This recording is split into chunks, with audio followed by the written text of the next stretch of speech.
Hi, Rich Carrubba for bowlingball.com. I want to talk to you bowlers who are new to the game. You're beginning bowlers and you're trying to develop a consistent approach and one that has good timing, an organized approach to the foul line with good balance so you can begin to improve your shot making capabilities. Well, we like to talk about teaching bowling in the four-step approach, although many pro bowlers use 5 steps, some even 6, and there are even excellent bowlers with only a 3-step approach. But basically, if you learn the strategy with 4 and the relationship of the arm beginning the swing, your bowling hand starting your ball into motion relative to the first step of your 4-step approach, if you can learn that synchronization, then you can apply it to a 5-step approach or whatever. First of all, the thing to do is to get the right length of steps so you don't understride or overstride. So if you're a 6-foot person, I think standing for 4-step approach with your toes right about the guide dots 12 feet behind the foul line is the proper place to start. You want to allow for 4 steps of natural distance and a little sliding step, and you should end up 6 feet from the foul line. 6 inches from the foul line. Too many bowlers slide 2 feet behind the line. You got to hurl the ball to get it over the lane, or they'll throw the ball into the floor and bounce it off the approach, which is dry. There's no oil on the front part on the approach. It's all on the lane, and that's what helps skid your ball down the lane. So you want to get up there nice and close when you finish your approach. Don't be afraid of going over the foul line. With a little technique and trusting your steps, you'll get that technique down pretty nicely.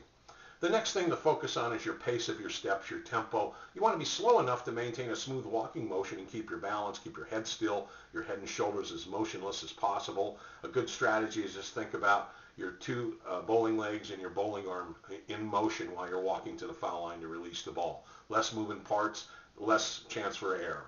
Of course, when you see a coach, if you consult a certified coach, which we recommend, they'll give you techniques and fundamentals to practice just for yourself that'll work for you. But if you keep these simple thoughts in mind, it'll help you from where you're at today next time you go to the lanes. And finally, direction. Direction is a real big key because you want to try to keep the front part of your bowling shoulder and your hip facing your target on the lane as you walk to the foul line. And you want to try to walk a straight line as if you're in a bowler's corridor or your own private hallway, and it leads you in a straight line parallel with the boards in the floor of the approach, so you can't walk left or right. If you walk nice and straight, you're going to bowl pretty well.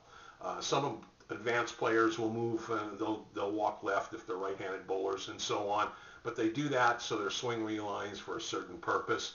You don't want to get ahead of yourself. A nice straight walk to the foul line with a good swing behind your shoulder. You start the swing in front of your shoulder, behind your shoulder, and your hand follows through in front of your bowling shoulder toward your target on the lane with your eyes focused on your target.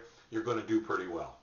Those are the elements that help you be consistent and improve your accuracy. Again, get out and see a coach. Sometimes the investment taking a bowling lesson is less than the amount of buying a new bowling ball. Protect your investment in your equipment. Take a lesson. Please, I'm asking you to do that. It's well worth it if you haven't already done so. Hope some of these tips help you. Get out to the lanes and practice. Good luck in your competition, and thank you for visiting.